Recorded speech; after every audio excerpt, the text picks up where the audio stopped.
I don't even expect this video to last too long anyways. What do I have to say about this guy? Alright, I just rewatched this. I watched the documentary of his emails, of how he was upset on some things in his family because his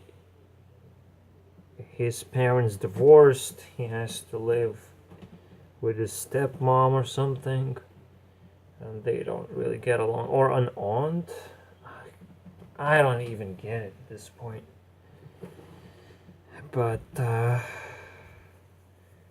also in the documentary there was a little bit of interesting stuff, like him answering Yahoo questions and him showing constant anxiety.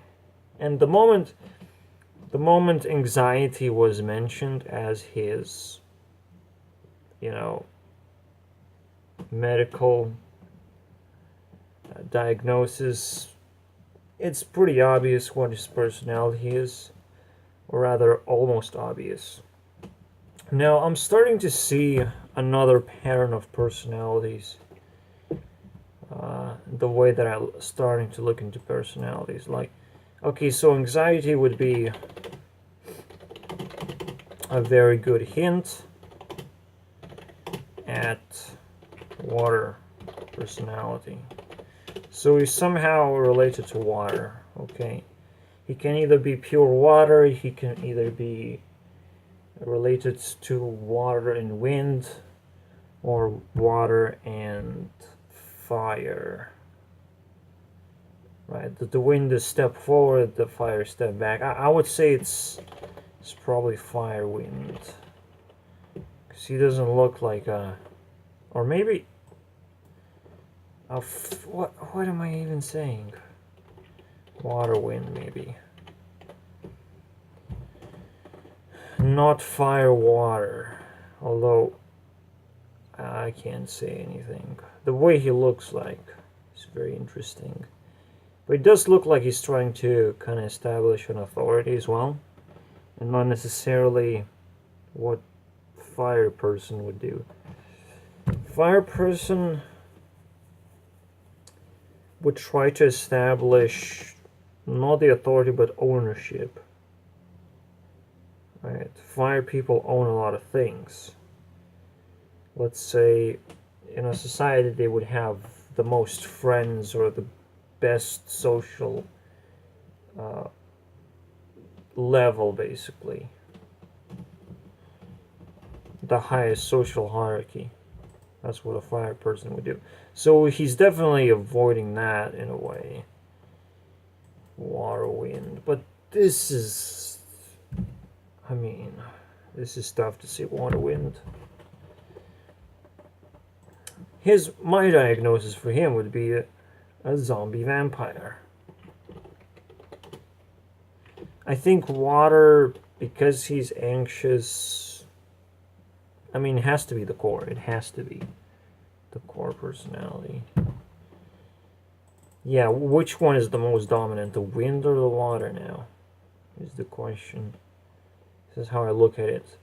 Well, basically now I'm starting to see that there's this spectrum, right? Earth, fire, water, wind spectrum, it rotates. So this is where you can be on a spectrum. Pick up a certain percentage of one element and a little bit of another element, or just purely one element. One interesting highlight of that, I figured out that if an Earth, let's say, puts on an Earth mask, people will still be confused if the person is being serious or not. It's very interesting. You put on any mask and people will not know whether you are actually an Earth person or maybe you just a wind person. wearing an Earth mask, right? It's kind of interesting. Wearing a mask, this whole thing. Are you serious? Or do you hide something? Right? People are always gonna confuse themselves in those feelings. It's kind of weird. So you can never be honest and pretend that people will accept you 100%, because if they don't trust you, they will actually have this narrative most of the time that you're hiding something. And you can always be accused of that. But now that I know kind of the structure to look for, and again, everyone seems to fall into this spectrum. I actually gonna pick up honeypop personalities. We're gonna show you that indeed, and I'll try to do as best as I can to prove that indeed every single personality falls in that spectrum. That's how it makes things a lot easier. Now, on to the meat of the video.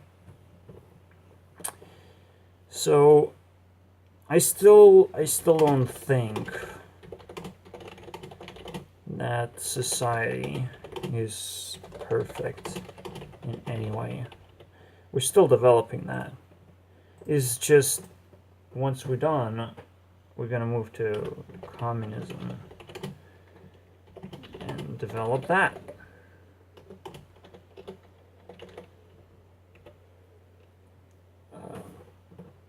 And the society is supposed to be perfect. And actually, there are a lot of hints that show that we're just very, very close into building a perfect society. One hint is the internet society. It seems that we just need a few tools and a few principles to understand that we can have a lot of things already if we just agree not to real life too much and accept everyone into society and not reject anyone too much. And most importantly, we will all understand one of the biggest tools is just profiling tool, right? Obviously, it's not exactly easy to do, and it's going to be run on democracy, right? On how people, what kind of things people say about you, something like that. It's really tough to actually come up with this, but once we do get it, we do get it. It seems like democracy would work in most situations because people just generally have power of perspective. People live unique lives.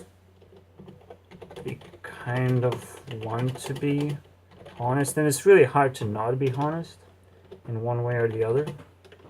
Even if you put on a mask, you're still being honest simply because you're adopting some kind of other personality, not necessarily completely bluffing about everything. Because even then, even if you bluff, see, even if you bluff or lie, you sort of reveal something in exchange anyways. So it's,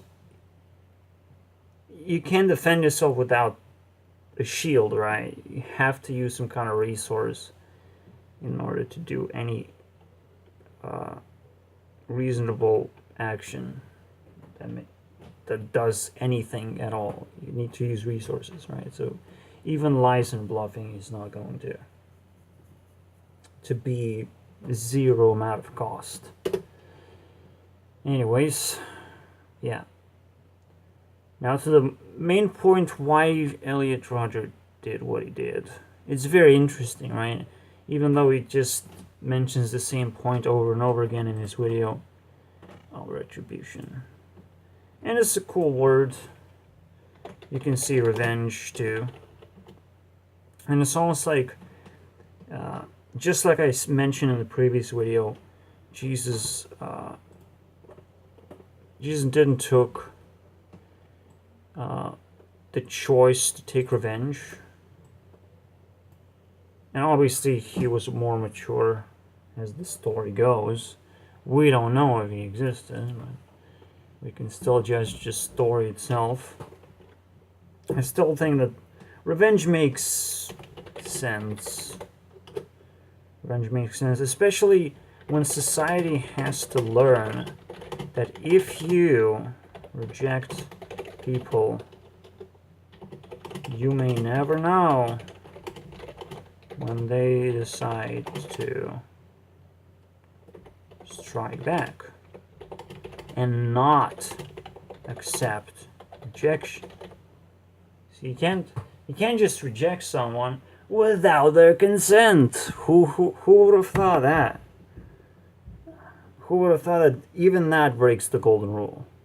You can't actually reject someone without their consent. Weird, right? How do we put this all together? I actually need to take a breath, because I don't even know. I think I got something. At least something. So, you build a social pool.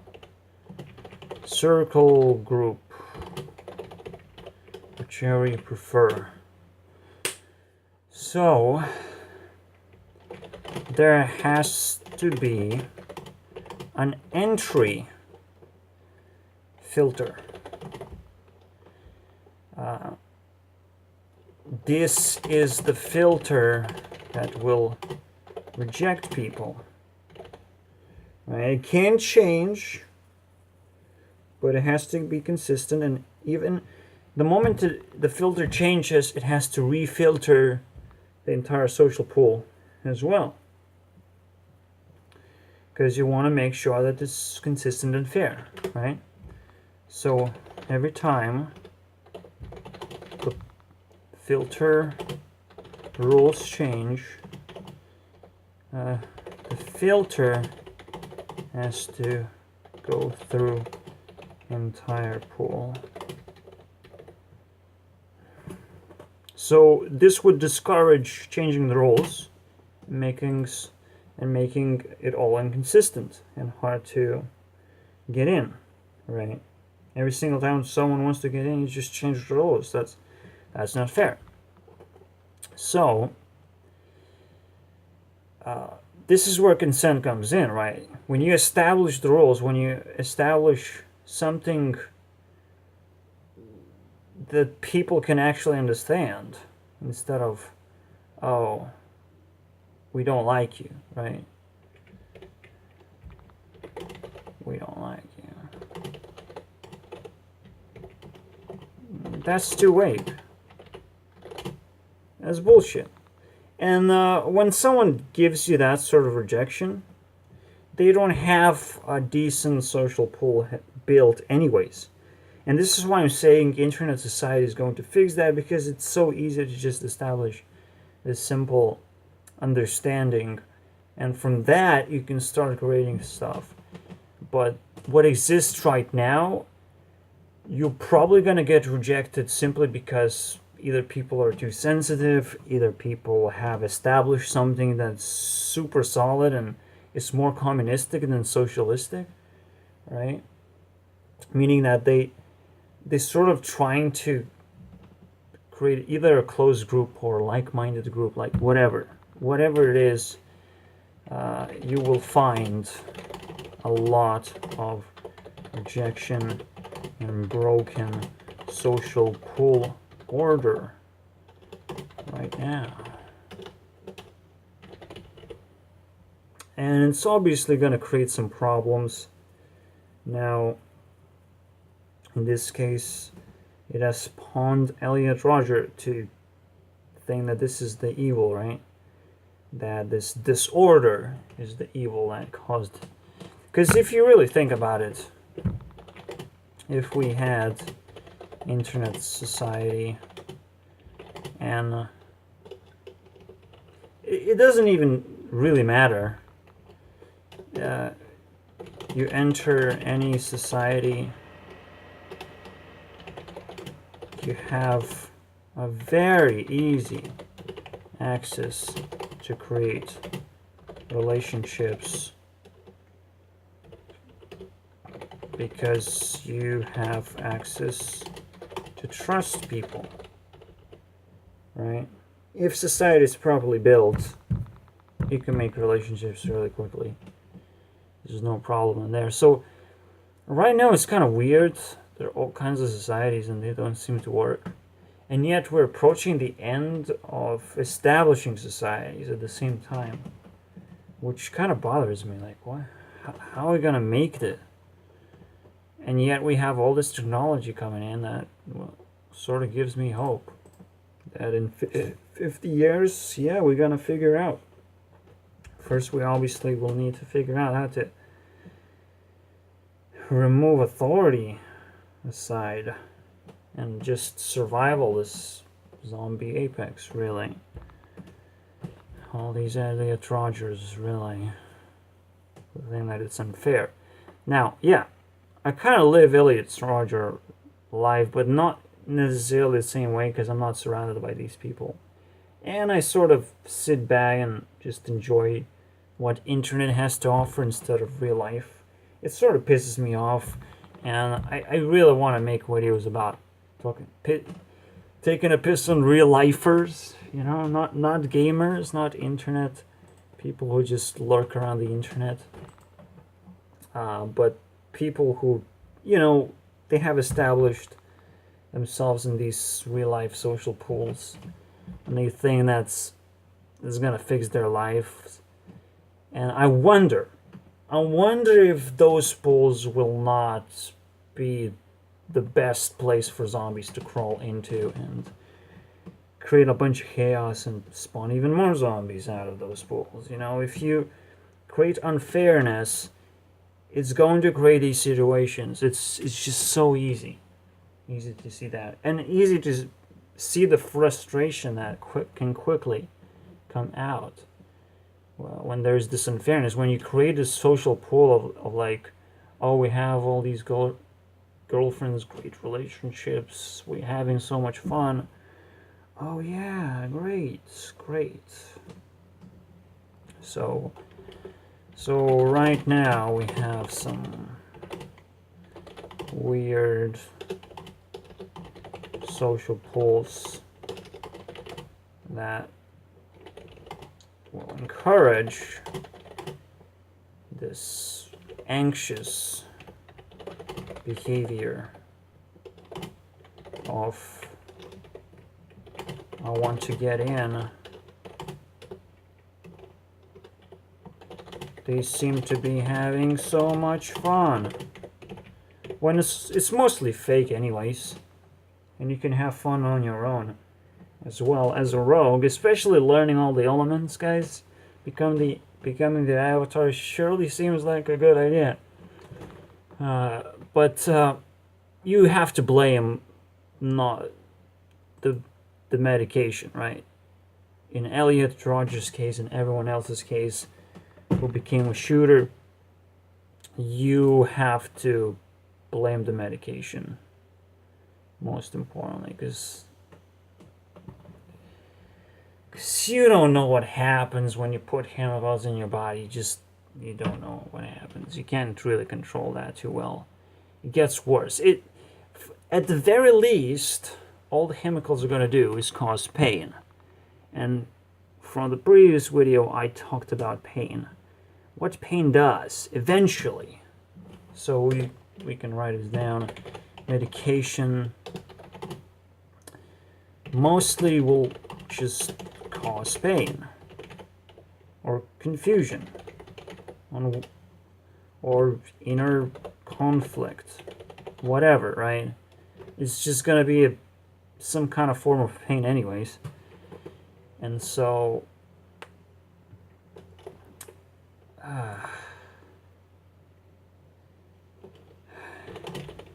it will convert you to the evil side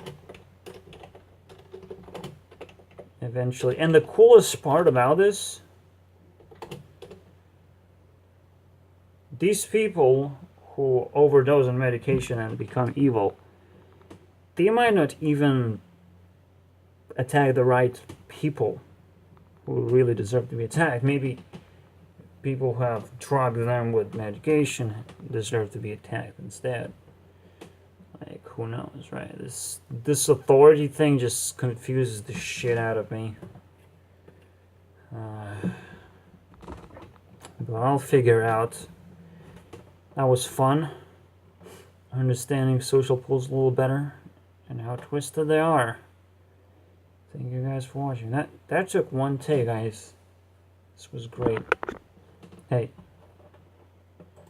let's hear it from Elliot. For all these years, they've all looked down upon me every time I tried to go out and join them. They've all treated me like a mouse.